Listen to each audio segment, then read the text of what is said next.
മോളെ അടുപ്പത്തെ അരി ഒന്ന് നോക്കിയേക്കാവോ? ഇപ്പം നോക്കാമേ. അവിയലിനുള്ളത് ഞാനിവിടെ അരിഞ്ഞു വെച്ചിട്ടുണ്ടേ. തീയൽ അമ്മ തന്നെ ഉണ്ടാക്കിയാൽ മതിയേ. കഴിഞ്ഞ തവണ ഉണ്ടാക്കിയതിന് നല്ല രുചിയായിരുന്നു. എന്നാൽ അമ്മ തന്നെ തേങ്ങ വറുത്തിട്ടുണ്ടാക്കിക്കോളാം മോളെ. പായസം ഉണ്ടാക്കാനുള്ള തേങ്ങ ചിരണ്ടി വെച്ചാൽ മതി, അച്ഛൻ പിഴിഞ്ഞോളൂ.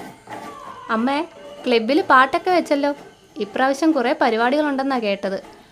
പിള്ളേരെ എല്ലാ പരിപാടിക്കും ചേർക്കണം കേട്ടോ. കഴിഞ്ഞ വർഷം അമ്മയല്ലായിരുന്നോ കസേര കളിക്ക് ഫസ്റ്റ് അടിച്ചത്? ഇപ്രാവശ്യം ഫസ്റ്റ് മേടിക്കണം കേട്ടോ. ഇപ്രാവശ്യം നമുക്ക് നോക്കാം. പിള്ളേർ എണീക്കാറായില്ലേ മോളെ? അവനെ ഇവിടെ കണ്ടില്ലല്ലോ. അവൻ ക്ലബിലോട്ട് പോയതാണോ? രാത്രി അവിടുന്ന് വന്നത് തന്നെ ഒരുപാട് താമസിച്ച. വെളുപ്പിനെ തന്നെ ക്ലബിലേക്ക് തിരിച്ചു പോവുകയും ചെയ്തു. അവൻ വന്നൊന്നും ഞാൻ അറിഞ്ഞില്ല. രാവിലെ നോക്കിയപ്പോൾ കണ്ടതേയില്ല. അതുകൊണ്ടാണ് ചോദിച്ചത്. എണീറ്റോ? കുഞ്ഞൻ എണീറ്റില്ലേ? വേഗം പോയി കുളിച്ച് റെഡിയായിക്കേ. ക്ലബിൽ പാട്ടൊക്കെ വെച്ചിട്ടുണ്ട്. കുഞ്ഞൻ ഉറങ്ങുവാണോ? അവനെ കൂടെ എണീപ്പിക്കുകയോ? നീ പിള്ളേർക്ക് കഴിക്കാനുള്ള എടുത്ത് വെക്കും, ബാക്കി അമ്മ ചെയ്തോളാം. മോളെ, കുഞ്ഞാ, വേഗം വന്ന് കഴിച്ചേ. ക്ലബിലേക്ക് പോവാനുള്ളതല്ലേ.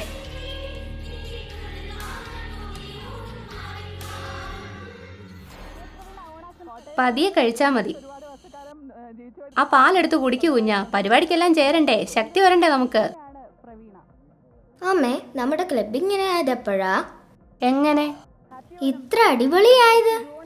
പണ്ടും ഇതുപോലെ തന്നെയായിരുന്നു? അതോ, ഞാൻ ഇവിടെ വന്നപ്പോൾ മുതലുള്ള കാര്യങ്ങളെ അമ്മയ്ക്ക് അറിയാവൂ. അപ്പൂപ്പനറിയാം ക്ലബിന്റെ കഥ. അപ്പൂപ്പനറിയാവോ? എന്നാ ഞാൻ അപ്പൂപ്പനോട് ചോദിച്ചോളാം. എന്റെ മക്കളിങ്ങി വാ, അപ്പൂപ്പൻ പറഞ്ഞു തരാം. എന്താ അപ്പൂപ്പ ക്ലബിന്റെ കഥ? കഥയൊക്കെ ഞാൻ പറയാം. അതിനു മുമ്പ് അപ്പൂപ്പനൊരു കാര്യം ചോദിക്കട്ടെ.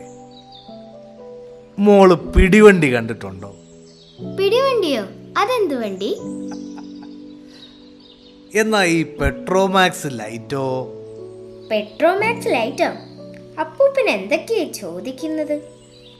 കുഞ്ഞേ, നമ്മുടെ ക്ലബ് ഉണ്ടായത് അങ്ങനെ ഒരു കാലത്തായിരുന്നു. ഇന്നത്തെ പോലെ റോഡുകളോ വണ്ടികളോ മൊബൈലോ ടി വിയോ ഒന്നുമില്ലാതിരുന്നൊരു കാലത്ത് കാളവണ്ടിയും പിടിവണ്ടിയും മണ്ണെണ്ണ വിളക്കും ഒക്കെ ഉണ്ടായിരുന്ന ഒരു കാലം. ഇനിയുള്ള കഥ നമ്മുടെ നാടിൻ്റെ കൂടെയാണ്. ഒരു നാടൊരുമിക്കുന്ന ഒരു കുടുംബമായി മാറുന്ന കഥ, നമ്മുടെ രമ്യ ക്ലബിൻ്റെ കഥ. പതിറ്റാണ്ടുകൾക്ക് മുൻപുള്ള കാലം. ഇന്നിൻ്റെ സൗകര്യങ്ങളൊന്നുമില്ലായിരുന്ന ഒരു നാട്. കോട്ടയം ജില്ലയിലെ അമേന്നൂരിലുള്ള പുളിയന്മാക്കൽ എന്ന കൊച്ചു പ്രദേശം. മൺപാതകളിൽ കാളവണ്ടികളും സൈക്കിളുകളും ഓടിയിരുന്ന, വീടുകളിൽ മണ്ണെണ്ണ വിളക്കുകൾ പ്രകാശം പരത്തിയിരുന്ന നമ്മുടെ മുൻ തലമുറയുടെ കാലം 1980. കഷ്ടപ്പാടുകൾ നിറഞ്ഞ ആ കാലത്തിലും ഒന്നിച്ച് പങ്കിട്ട ചെറിയ ചെറിയ സൗഹൃദങ്ങൾ തന്നെയായിരുന്നു ഈ നാടിനെ ഒരു കുടുംബം പോലെ നയിച്ചത്. ഞങ്ങളുടെ കുട്ടിക്കാലം എന്ന് പറഞ്ഞു കഴിഞ്ഞാൽ വിനോദങ്ങൾക്ക് മറ്റ് പുതിയ സാങ്കേതിക വിദ്യകളൊന്നും ഇല്ലായിരുന്നു. മൊബൈലോ ടി വിയോ മറ്റ് കാര്യങ്ങളൊന്നുമില്ല. ആകെപ്പാടെ ഉള്ളത് സിനിമയായിരുന്നു. പിന്നെ കുട്ടികളെല്ലാം കൂടെ കൂടി വഴിയിൽ പന്ത് കളിക്കുന്നു, മറ്റുള്ള കളികൾ കളിക്കുന്നു, ഇതൊക്കെയായിരുന്നു. സൗഹൃദങ്ങൾ കൊണ്ട് കിട്ടിയ ആ കൂട്ടായ്മയിൽ നാടിന്റെ നന്മയ്ക്കായി എങ്ങനെ പ്രവർത്തിക്കാമെന്ന ആലോചനയുടെ തുടക്കമായിരുന്നു അന്നത്തെ ഓരോ ചർച്ചകളും.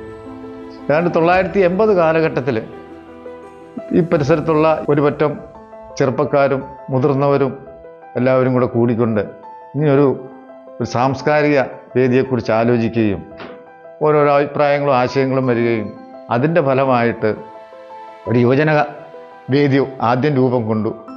പല വീടുകളുടെയും മുറ്റത്തും തിണ്ണയിലുമായി നടന്ന വിവിധ ചർച്ചകൾക്കൊടുവിൽ അക്കാലത്തെ പൗരധ്വനി വാരികയോടൊപ്പം ചേർന്ന് കേരള യുവകലാ സാഹിത്യ സമിതി എന്ന പേരിൽ ഒരു കൂട്ടായ പ്രവർത്തനം അവർ ആരംഭിച്ചു. പുളിയന്മാക്കിലെ ഒരു കടയുടെ ഒഴിഞ്ഞ തറയുടെ ഭാഗത്ത് ഓലകൾ മെടഞ്ഞ് ഒരു ഷെഡ് അവരുണ്ടാക്കി. ആദ്യത്തെ ഓഫീസ്. ചെസ് കളിക്കാനും ക്യാരംസ് കളിക്കാനും ഇതിനൊക്കെയുള്ള ഒരു സൗകര്യം വേണമല്ലോ എന്നോർത്ത് ഞങ്ങൾ താഴെ സൂണൻചേട്ടൻ എന്ന് പറയുന്ന ഒരാളുണ്ടായിരുന്നു. പുള്ളിയുടെ ഒരു കടയുണ്ടായിരുന്നു. പുള്ളിയോട് ഞങ്ങൾ ആവശ്യപ്പെട്ട് പുള്ളിയുടെ സൈഡിലത്തെ സൈഡ് വശം ഞങ്ങൾക്ക് ക്ലബ്ബ് ഉണ്ടാക്കാൻ വേണ്ടി തരാമോ എന്ന് ചോദിച്ചു കഴിഞ്ഞപ്പോൾ പുള്ളി തരാം, തുച്ഛമായ ഒരു വാടക. അന്ന് ആർക്കും പൈസയോ കാര്യങ്ങളോ ഒന്നുമില്ല, എല്ലാവരും കുട്ടികളല്ലേ. ഇതുപോലെ വണ്ടികളോ മറ്റ് സൗകര്യങ്ങളോ ഒന്നും നമുക്കില്ല. ആകെ ഉള്ളതെന്ന് പറഞ്ഞാൽ പിടിവണ്ടി, സൈക്കിൾ.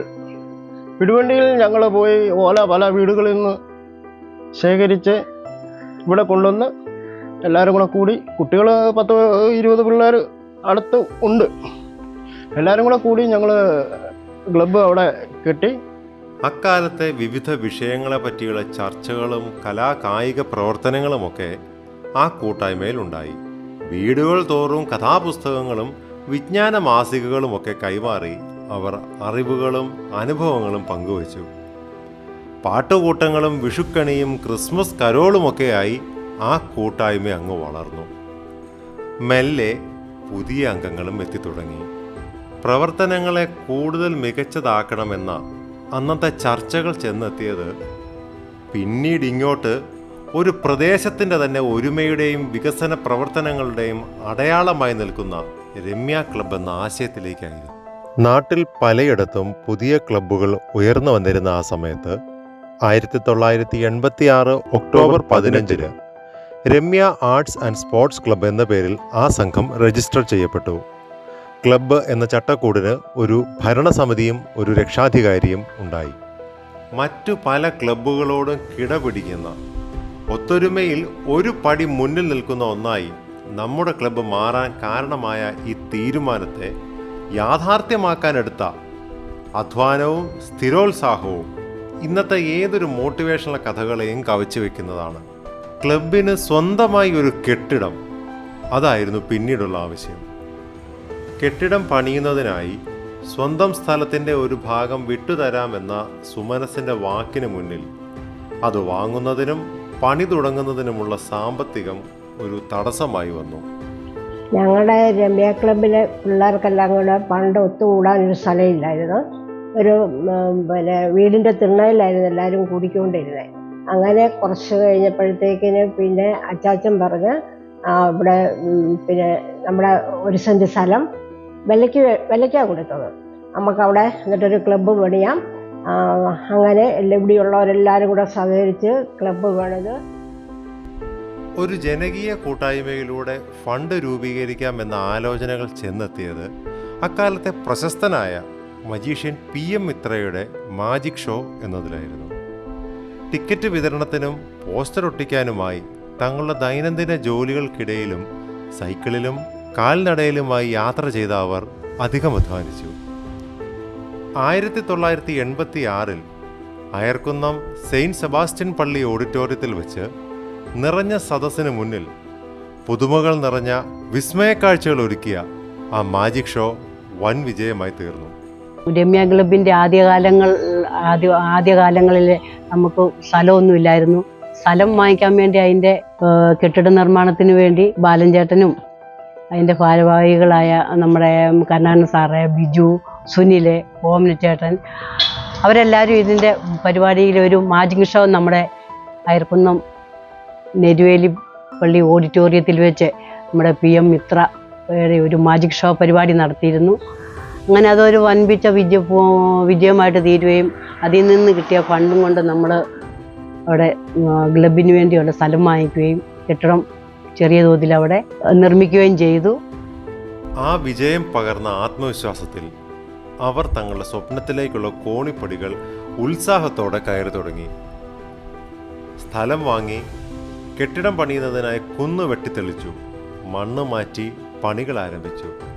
ദിവസക്കൂലിക്ക് മറ്റുമായി പോയി കുടുംബം പുലർത്തിയിരുന്ന അവർ അതിരാവിലെ പണിക്ക് പോകുന്നതിന് മുൻപും അവധി ദിവസങ്ങളിലും രാത്രികളിൽ മണ്ണെണ്ണ വിളക്കിൻ്റെ വെളിച്ചത്തിലുമായി ഏറെ അധ്വാനിച്ചു. ക്ലബിന് സ്വന്തമായി ചുവരുകളും മേൽക്കൂരയും ഉണ്ടായി. അവിടെ ആ പൊക്കമായിരുന്നു. ആ പൊക്കം മണ്ണെടുത്ത് അമേനൂർ കവലയിൽ കൊണ്ട് കളഞ്ഞ് ബേബിച്ചേട്ടൻ്റെ അവിടെ കൊണ്ട് ഇട്ടേച്ച് അവിടെ നിന്ന് അന്നത്തെ കാലത്ത് കിളച്ച് ഒരു ലോറിയെ കയറ്റി കൊണ്ടാണ് ഉണ്ടാക്കാനായിട്ടുള്ള പിന്നെ ബാക്കിയുള്ള നടപടിയിലേക്ക് വന്നപ്പോൾ ഓരോരുത്തരും ഓരോ കാര്യങ്ങളൊക്കെ ചെയ്തു തരാമെന്നും ഏറ്റു. ഒരു ക്ലബ്ബ് ഇവിടെ ആവശ്യമാണെന്നും എല്ലാ ആൾക്കാരെല്ലാവരും കൂടെ കൂടുകയും അതും പ്രകാരം കരുണാകരൻ ചേട്ടൻ അതിന് സ്ഥലം തരുകയും അവിടെ ഒക്കപ്പുറമായിരുന്നു. എല്ലാ ആൾക്കാരും കൂടി മണ്ണെടുത്ത് താത്ത് അവിടെ ഒരു കെട്ടിടം പണിയാനുള്ള ഒരുക്കമായി. അങ്ങനെ രമണി ചേച്ചിയുടെ അവിടെ വെച്ച് ഒരു പൊതുയോഗം കൂടി. ആ പൊതുയോഗത്തിലാണ് കെട്ടിടത്തിൻ്റെ പണിയുടെ കാര്യത്തെക്കുറിച്ച് ഇങ്ങനെ വന്നത്. അപ്പം പണി ഞാൻ ഫ്രീ ആയിട്ട് ചെയ്യാവുന്നു, ബാലൻചേട്ടൻ അതിൻ്റെ ബാക്കി പണി ഫ്രീ ആയിട്ട് ചെയ്യാവുന്നു. അങ്ങനെയൊക്കെ അങ്ങനെയാണ് അതിൻ്റെ പണി തുടങ്ങിയത്. പൊന്നന്താനം തങ്കമണിക്കനും സോമനെ മോഹനെ ഞാനിവിടുന്ന് ഒരു 5:30 ആകുമ്പോഴത്തേക്ക് എഴുന്നേറ്റ് അവിടെ ചെല്ലും. അവിടെ ചെന്ന് അവരെ കൂട്ടി ഒരു കുറേശ്ശെ ഒരു 7:30 വരെ പണിയും. അത് കഴിഞ്ഞാൽ പിന്നെ ഞങ്ങൾ പണിക്ക് പോകും. അപ്പോൾ ആ സമയം കൊണ്ട് നമ്മുടെ താഴത്തെ രമണി ചേച്ചി ഞങ്ങൾക്ക് കടുങ്കാപ്പിയൊക്കെ കൊണ്ടുത്തരും. പിന്നെ ഞായറാഴ്ച ദിവസമെല്ലാം ഫുൾ ടൈം പണിയും. പിന്നെ അതുകൂടാതെ എൻ്റെ മേക്കൂടിൻ്റെ നിരപ്പായപ്പോഴത്തേക്ക് നമ്മുടെ കൈപ്പിട ബാലൻചേട്ടനെ ചേട്ടനനിയന്മാരെല്ലാവരും കൂടെ കൂടി മേക്കൂടിൻ്റെ പണിയും കാര്യങ്ങളും എല്ലാം നടത്തിയ ആൾക്കാരെല്ലാം ഇതിന് കൂടി സഹകരിക്കുകയും എടുക്കുകയും ഒരു കട്ടയെ ഒരു കൊച്ചിനെ കൊണ്ടെടുക്കാൻ പറ്റുമെങ്കിൽ ആ ഒരു കട്ട കൊണ്ട് എടുത്ത് തരുമായിരുന്നു. ഒന്നിച്ച് നിന്ന ഒരു കൂട്ടം ആൾക്കാർ അവരൊന്നിച്ച് കണ്ട സ്വപ്നങ്ങളും ഒന്നിച്ച് ചർച്ച ചെയ്ത ആശയങ്ങളും ഒന്നിച്ചെടുത്ത തീരുമാനങ്ങളും ഒന്നിച്ച് ചെയ്ത അധ്വാനവും പ്രതിഫലിക്കുന്ന ഒന്നായി രമ്യ ക്ലബ്ബ് ഉയർന്നു വന്നു. 1987 അമേനൂർ കര അന്നുവരെ കണ്ടിട്ടില്ലാത്ത വിധമുള്ള ഉത്സവ പ്രതീതിയോടെ ക്ലബ്ബ് കെട്ടിടത്തിൻ്റെ ഉദ്ഘാടനം അന്നത്തെ കോട്ടയം ജില്ലാ കളക്ടറായിരുന്ന പിന്നീട് കേന്ദ്ര സഹമന്ത്രി പദവി വരെ എത്തിയ ശ്രീ അൽഫോൺസ് കണ്ണന്താനം നിർവഹിച്ചു. ഞാൻ കോട്ടയം ജില്ലാ കളക്ടറായിരിക്കുമ്പോഴാണ് ഈ സ്പോർട്സ് ക്ലബ്ബ്, ഈ ആർട്സ് ആൻഡ് സ്പോർട്സ് ക്ലബ്ബ് ഉദ്ഘാടനം ചെയ്തത്. വർഷങ്ങളായിട്ട് അവിടെ കുടിവെള്ള പദ്ധതി, ആരോഗ്യ മേഖലയിലെ പ്രവർത്തനം, മെഡിക്കൽ ക്യാമ്പ് ഇതെല്ലാം നടത്തിക്കൊണ്ടിരിക്കുകയാണ്. ഇപ്പോൾ ഇതാ പഴയ കെട്ടിടം പൊളിച്ച് പുതിയ കെട്ടിടം പണിത് മനോഹരമാക്കിയിരിക്കുകയാണ്. ക്ലബ്ബ് ഈ നാടിൻ്റെ പുരോഗതിക്ക് വേണ്ടി പ്രവർത്തിക്കട്ടെ, എല്ലാവർക്കും നല്ല ചിന്തകൾ കൊടുക്കുന്ന ഒരു പ്രസ്ഥാനമായി മാറട്ടെ, സമൂഹത്തിൽ നല്ല പരിപാടികൾ നടത്തുന്ന, മനുഷ്യജീവിതത്തിൽ സന്തോഷം കൊണ്ടുവരുന്ന പരിപാടികൾ ഈ ക്ലബ്ബ് നടത്തട്ടെ എന്നൊക്കെ ആശംസിക്കുകയാണ്. എല്ലാവിധ ആശംസകളും നേരുന്നു. ഒരു ചെറിയ പ്രദേശത്തെ ഒരു ചെറിയ ക്ലബിൻ്റെ ഉദ്ഘാടനത്തിൻ്റെ ആഘോഷങ്ങൾ തന്നെ അത്ഭുതപ്പെടുത്തിയതായി അദ്ദേഹം പറഞ്ഞു എന്നറിയുമ്പോഴാണ് നമ്മുടെ ആ ഒരുമയുടെ വിജയം എത്രത്തോളമാണെന്ന് വ്യക്തമാകുന്നത്. ഞാൻ പ്രസന്നൻ, രമ്യ ക്ലബിൻ്റെ സ്ഥാപകാംഗങ്ങളിൽ ഒരാളാണ്. രമ്യ ക്ലബിനെ പറ്റി പറയുമ്പോൾ ആദ്യം എൻ്റെ ഓർമ്മയിൽ വരുന്ന ഒരു കാര്യം തന്നെ പറയാം. ഞാൻ രമ്യ ക്ലബിൻ്റെ അന്നത്തെ പുതിയ ബിൽഡിങ്ങിൻ്റെ ഉദ്ഘാടനത്തിന് വേണ്ടി ഞാനും അന്നത്തെ സെക്രട്ടറി ആയിരുന്നു ഓമനക്കുട്ടനും കൂടെ അന്ന് കോട്ടയം ജില്ലാ കളക്ടറായിരുന്ന ബഹുമാനപ്പെട്ട അൽഫോൺസ് കണ്ണന്താനം IAS അവരുകളെ ക്ഷണിക്കാൻ ചെന്ന രസകരമായ ഒരു സന്ദർഭം ഞാൻ ഈ അവസരത്തിൽ ഓർക്കുകയാണ്. ഞാനും ശ്രീ ഓമനക്കുട്ടനും കൂടെ കളക്ടറുടെ ചേംബറിലേക്ക് കയറുന്നു. ഞങ്ങളോട് ഇരിക്കാൻ പറയുന്നു. ഇരുന്നു. എന്താണ് വന്നത്? അപ്പം ഞങ്ങൾ പറഞ്ഞു, ഇങ്ങനെ ഞങ്ങളൊരു ക്ലബ്ബ് ഉദ്ഘാടനം ചെയ്യുന്നു, ഉദ്ഘാടനം ചെയ്യാൻ ആഗ്രഹിക്കുന്നു, അതിന് സാറിൻ്റെ സാന്നിധ്യം വേണം, സാർ ഉദ്ഘാടനം ചെയ്യണമെന്നാണ് ഞങ്ങളുടെ ആഗ്രഹം എന്ന് പറഞ്ഞു. അപ്പം അദ്ദേഹം ആദ്യം ചോദിച്ച ഒരു ചോദ്യം, എന്താണ് ഈ ക്ലബിൻ്റെ ഒരു ഉദ്ദേശ ലക്ഷ്യങ്ങൾ? അപ്പോൾ ഉദ്ദേശ ലക്ഷ്യങ്ങൾ പറഞ്ഞു, നമ്മുടെ അമയന്നൂരാകുന്ന ഗ്രാമത്തിൻ്റെ സാംസ്കാരിക ഉന്നമനമാണ് ലക്ഷ്യം. കുട്ടികളെയൊക്കെ അക്ഷരാഭ്യാസമുള്ളവരാക്കി തീർക്കാനും അതുപോലെ തന്നെ കായിക വിനോദങ്ങളും കായിക വിനോദങ്ങളും ഒക്കെ നടത്താൻ വേണ്ടിയാണ് എന്ന് പറഞ്ഞു. അദ്ദേഹത്തിന് സമ്മതമായി. ഉടൻ തന്നെ ചോദിക്കുന്നത് എന്നാണ് ഡേറ്റ്? അപ്പോൾ ഞങ്ങൾ പറഞ്ഞു ആഗസ്റ്റ് 15-നാണ്. അയ്യോ, നിങ്ങൾക്കറിയത്തില്ലേ, ആഗസ്റ്റ് 15 എന്ന് പറഞ്ഞാൽ എന്നെപ്പോലുള്ളവർക്ക് ഏറ്റവും തിരക്കുള്ള ഒരു ദിവസമല്ലേ എന്ന് ഇങ്ങോട്ട് ചോദിച്ചു. ഞാൻ അപ്പോൾ പറയുകയാണ്, സാർ ഞങ്ങളുടെ പുളിയമ്മാക്കൽ അല്ലെങ്കിൽ അമയന്നൂർ എന്ന് പറയുന്ന ഗ്രാമത്തിൽ ഇതുപോലെ സാറിനെ പോലെ വലിയ ഓഫീസർമാരാരും വന്നിട്ടില്ല, അതുകൊണ്ട് അങ്ങ് വരണമെന്നുള്ളത് ഞങ്ങളുടെ ഏറ്റവും വലിയൊരു ആഗ്രഹമാണ് എന്ന് പറയുകയാണ്. ഉടനെ സാറ് ചോദിച്ചു, ഈ സമയം എപ്പോഴാണ്? അത് സാറ് വരുന്നതാണ് സമയം, സാറിൻ്റെ സമയമാണ് ഞങ്ങളുടെ സമയം. സാർ എപ്പോൾ വരുന്നോ അന്നേരത്തെ ആ സമയത്ത് പരിപാടി അറേഞ്ച് ചെയ്യാൻ ഞങ്ങൾ തയ്യാറാണെന്ന് പറഞ്ഞപ്പോൾ അദ്ദേഹം പറഞ്ഞത് കൃത്യം 4 മണിക്ക്, ആഗസ്റ്റ് 15 കൃത്യം വൈകുന്നേരം 4 മണിക്ക് ഞാൻ എത്തും. 4:05 വരെ 5 മിനിറ്റ് സമയം ഞാനവിടെ കാണും. ഓ, അത് മതി സാർ, വളരെ സന്തോഷം, ആ 5 മിനിറ്റ് മതി, നിലവിളക്ക് കൊടുത്ത് ഉദ്ഘാടനം ചെയ്യുന്ന ചടങ്ങിലേ ഉള്ളൂ, ആ സമയം മതിയെന്ന് പറഞ്ഞു. അങ്ങനെ നമ്മൾ ഈ പറഞ്ഞ ദിവസമായി ആഗസ്റ്റ് 15 3 മണി മുതൽ നമ്മൾ പുളിയമ്മാക്കൽ ജംഗ്ഷനിൽ, ഒരുപക്ഷെ അതിന് ശേഷമോ അതിനു മുൻപോ പുളിയമ്മാക്കൽ നമ്മളെ ആ പ്രദേശം കാണാത്ത രീതിയിലുള്ള ഒരു ഉത്സവ ലഹരി തന്നെയായിരുന്നു അന്ന് എന്ന് പറയാതിരിക്കാൻ തരമില്ല. ആന സഹിതം അത് അവിടെ ഉണ്ട്. നെറ്റിപ്പട്ടം കെട്ടി നമ്മളെ തങ്കപ്പഞ്ചേട്ടൻ്റെ ആനയും അതുപോലെ തന്നെ താലപ്പൊലി ഏന്തിയ ബാലികമാരെ മുത്തുക്കുട എന്ന് വേണ്ട ഒരു ഉത്സവ പ്രതീതി തന്നെയായിരുന്നു അവിടെ. 4 മണിക്ക് എത്തുമെന്ന് പറഞ്ഞ ബഹുമാനപ്പെട്ട കളക്ടർ 3:55 തന്നെ അവിടെ എത്തിക്കഴിഞ്ഞു. പിന്നീട് ഞങ്ങൾ സ്വീകരിച്ച് നമ്മുടെ സ്റ്റേജിലേക്ക് കൊണ്ടുപോവുകയും ഉദ്ഘാടന കർമ്മങ്ങൾ നടക്കുകയും ചെയ്തു. ആ ഉദ്ഘാടനത്തിൻ്റെ പ്രസംഗത്തിൽ അദ്ദേഹം എടുത്തു പറഞ്ഞ ഒരു കാര്യം, ഏതോ ഉത്സവം നടക്കുന്ന വേദിയാണ് എന്നാണ് ഞാൻ വിചാരിച്ചത്. അതുകൊണ്ട് കാറ് തിരിച്ചു പോകാൻ തുടങ്ങുകയായിരുന്നു.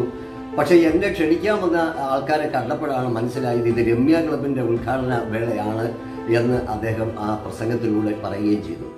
കേവലം 5 മിനിറ്റ് മാത്രം നമ്മോടൊത്ത് ചെലവഴിക്കാമെന്ന് പറഞ്ഞ് ബഹുമാനപ്പെട്ട കളക്ടർ ഏതാണ്ട് 1 മണിക്കൂർ സമയം നമ്മളോടൊപ്പം അവിടെ ചെലവഴിക്കുകയും വളരെ സന്തോഷവാനായി മടങ്ങിപ്പോവുകയും മാത്രമല്ല, അത് കഴിഞ്ഞ് നമ്മുടെ ക്ലബിന് വേണ്ടി ഇലക്ട്രിസിറ്റിയുടെ കണക്ഷൻ കിട്ടുവാൻ വേണ്ട എല്ലാ കാര്യങ്ങളും വീണ്ടും ഒരു ദിവസം ബഹുമാനപ്പെട്ട കളക്ടറുടെ ക്യാമ്പ് ഓഫീസിൽ പോയി ഞാനും ഓമനക്കുട്ടനും കൂടെ അദ്ദേഹത്തിൽ നിന്ന് അതിൻ്റെ ഓർഡർ വാങ്ങിച്ച കാര്യം ഞാൻ ഈ അവസരത്തിൽ ഓർക്കുകയാണ്.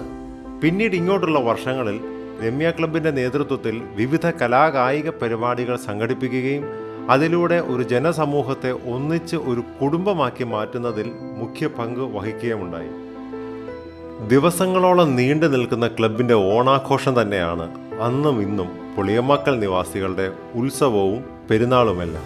നമ്മുടെ അച്ചാച്ചി ഇവിടുന്ന് ഓണാഘോഷ പരിപാടി ഇവിടുന്ന് രാവിലെ അമേനൊന്നു പിള്ളേരാരെങ്കിലും ക്ലബിൻ്റെ നമ്മുടെ അനിയന്മാരുടെ പിള്ളേരോ ആരെങ്കിലും ഇവിടെ അച്ചാച്ചി വരും. അച്ചാച്ചി 8:30 ആകുമ്പോഴത്തേന്, അതായത് GP ബാലകൃഷ്ണൻ 8:30 ആകുമ്പം കാപ്പൂടിയെല്ലാം കഴിഞ്ഞു ഇവിടെ ഒരുങ്ങിയിരിക്കും. പിള്ളേർ വന്ന് അച്ചാച്ചിയെ കൊണ്ടുപോകും. അവിടെ വന്ന് അച്ചാച്ചി ആദ്യമായിട്ട് ക്ലബിൻ്റെ പരിപാടി അവിടെ തുടങ്ങുന്നത് തിരുവോണപ്പുലരിതൻ തിരുമുൾ കാഴ്ച കാണാൻ തിരുമുറ്റമാണിഞ്ഞൊരുങ്ങി എന്ന പാട്ട് അച്ചാച്ചി ആ പാട്ട് പാടിയാണ് നമ്മുടെ ഓണാഘോഷ പരിപാടി അവിടെ തുടക്കം. നമ്മുടെ ഓണാഘോഷ പരിപാടിയുടെ തുടക്കം അങ്ങനെയാണ്. അന്നേരമാണ് ആ അച്ചാച്ചി ജേപ്പും പറയുന്ന ബാലൻചേട്ടൻ വന്നേന്നും പറഞ്ഞുകൊണ്ട് ആൾക്കാരും വലിയവരും കുട്ടികളും പിള്ളേരെല്ലാം ക്ലബിലേക്ക് ഓടി വന്ന് നമ്മുടെ കൊച്ചു കുട്ടികളുടെ മുട്ടായി വർക്ക് തൊട്ട് അവിടെ ഓണാഘോഷ പരിപാടി ആരംഭിക്കാൻ തുടങ്ങും. ഞങ്ങൾ ആദ്യം തുടങ്ങുന്നത് നമ്മുടെ സുഭാഷിൻ്റെ ഒക്കെ വീടിൻ്റെ കരോട്ട് ഒരു ചെറിയ സ്റ്റേജൊക്കെ കെട്ടിയാണ്. അത് കഴിഞ്ഞാണ് കാലമുട്ടിലെ കുഞ്ഞുമാഞ്ചേട്ടൻ പറഞ്ഞു നമുക്കിവിടെ സ്റ്റേജ് കെട്ടി വലിയ രീതിയിൽ പരിപാടി നടത്താം. അങ്ങനെ ഞങ്ങൾ ആദ്യകാലത്ത് അത് കഴിഞ്ഞാണ് പിന്നെ അവിടെ സ്റ്റേജ് കെട്ടിയതും. രമ്യ ക്ലബിലെ ഓണാഘോഷം വരുമ്പോഴത്തേനും എല്ലാ വീടുകളിലും ഭയങ്കര പിള്ളേരെല്ലാവരും ഭയങ്കര ത്രില്ലായിട്ടാണ് ഓരോ പരിപാടി അവതരിപ്പിക്കാനായിട്ട്. നമുക്ക് അത് അവതരിപ്പിക്കണം, ഇത് അവതരിപ്പിക്കണം. ഞങ്ങളെ സഹായിക്കാനായിട്ട് പിന്നെ താഴത്തെ വീട്ടിലെ അച്ഛനും അമ്മയും പാലമുട്ടിലെ അച്ഛനും അമ്മയും ഉണ്ടായിരുന്നു. പിള്ളേർ വരുന്നത് നോക്കിയിരിക്കും. ഇന്ന് പിള്ളേരെ കണ്ടില്ലല്ലോ റിഹേഴ്സൽ എടുക്കാൻ ഓണപ്പരിപാടിക്ക്.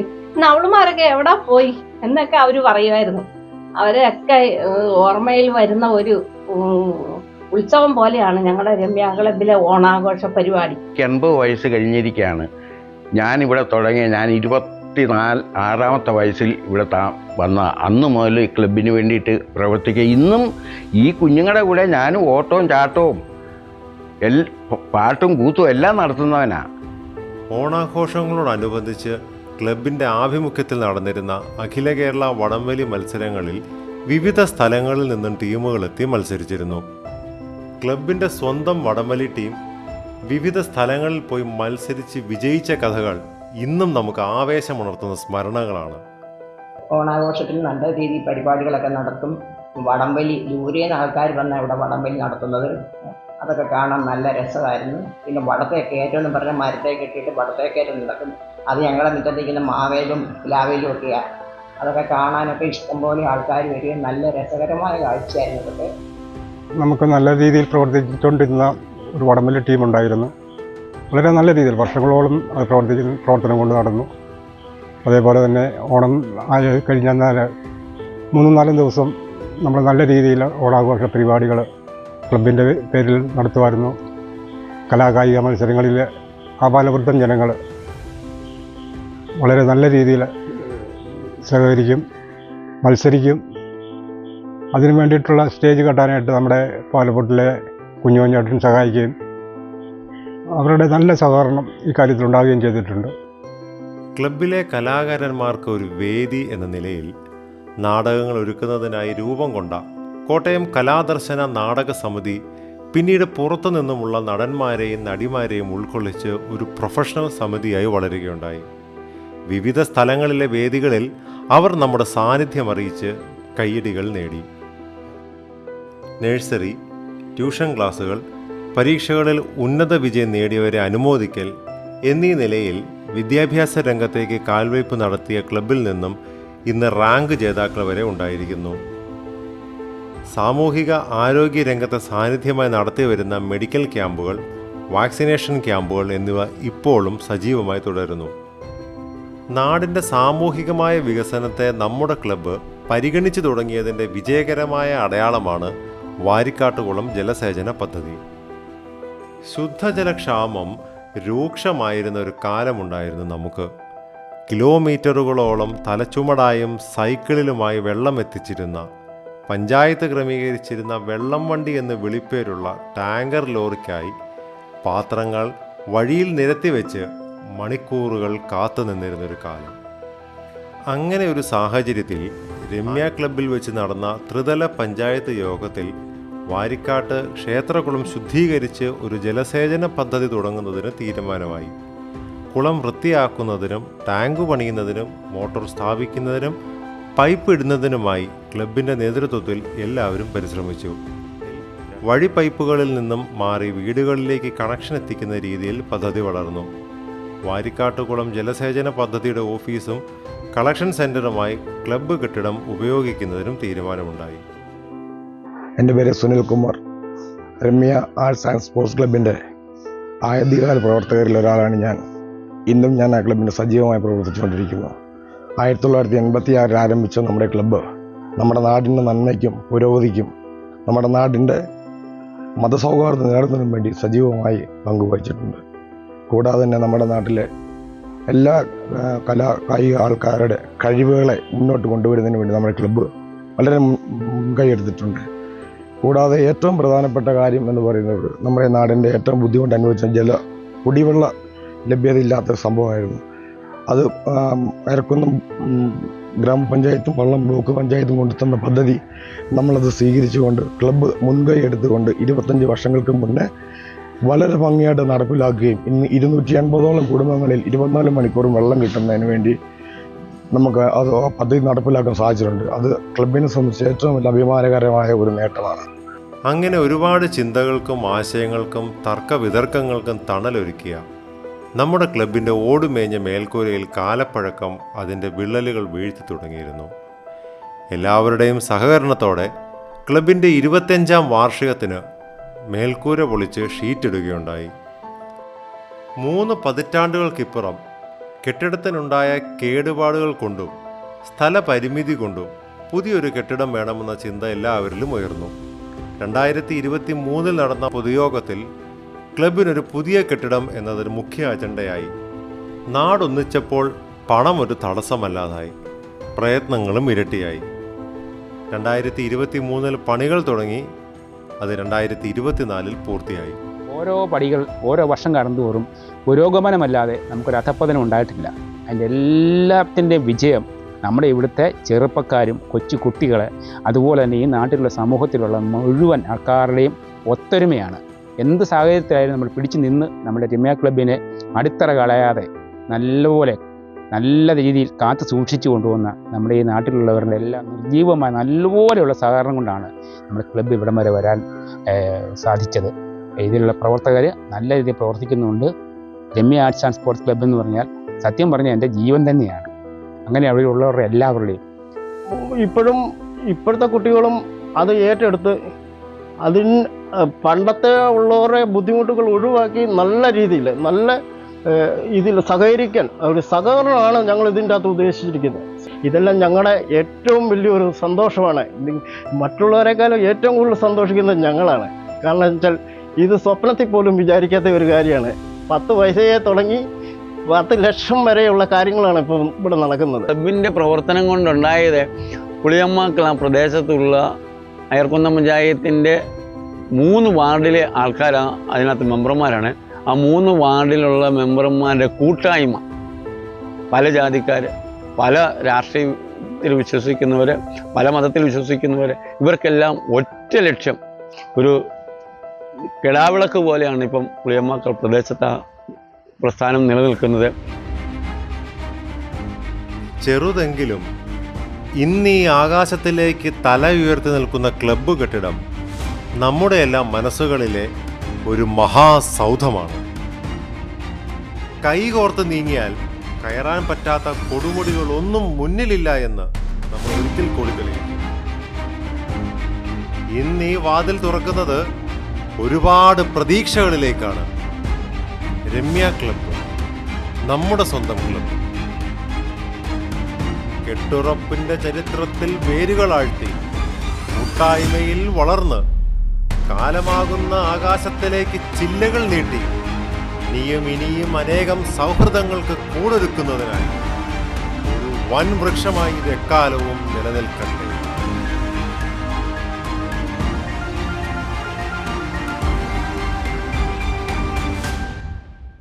അപ്പൂപ്പ, നമ്മുടെ ക്ലബിന്റെ പേര് രമ്യ എന്നല്ലേ? അതെന്തുകൊണ്ടാ അങ്ങനെ ഇട്ടത്? എല്ലാവരും രമ്യതയിൽ കഴിയുന്ന ഒരു നാട്. ഇവിടെ നമുക്ക് ജാതിയില്ല, മതമില്ല, വേർതിരിവുകളൊന്നുമില്ല.